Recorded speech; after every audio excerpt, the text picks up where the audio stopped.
Hi, I'm Dr. Daniel Reyes Herrera from Hospital General de México.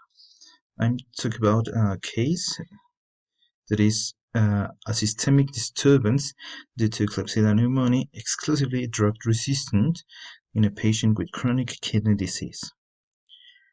How about the introduction is that bacterial resistance is a worldwide trouble, being Klebsiella pneumoniae the most common pathogen acquired at health centers. In the last decades, it has been observed a rise of bacterial resistance, especially of Klebsiella pneumoniae strains.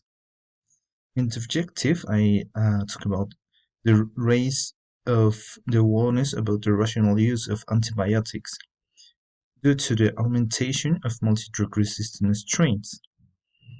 This case report is about a 50-year-old man with systemic arterial hypertension, type 2 diabetes, and chronic kidney disease, who was admitted to emergency room for dyspnea, hyperkalemia with electrographic changes, lymphedema, and hyperosmolemia, so that it was initiating treatment with hemodialysis.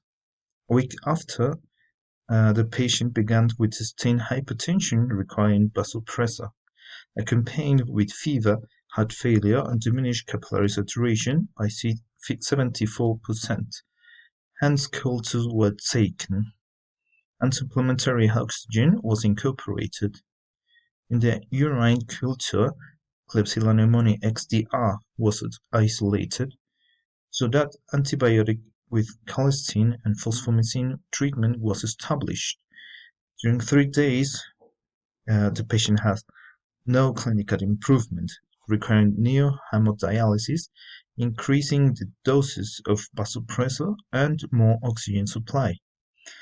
Despite the broad spectrum of antibiotic, the patient's clinical status worsened, beginning with multiple organ failure and then to death.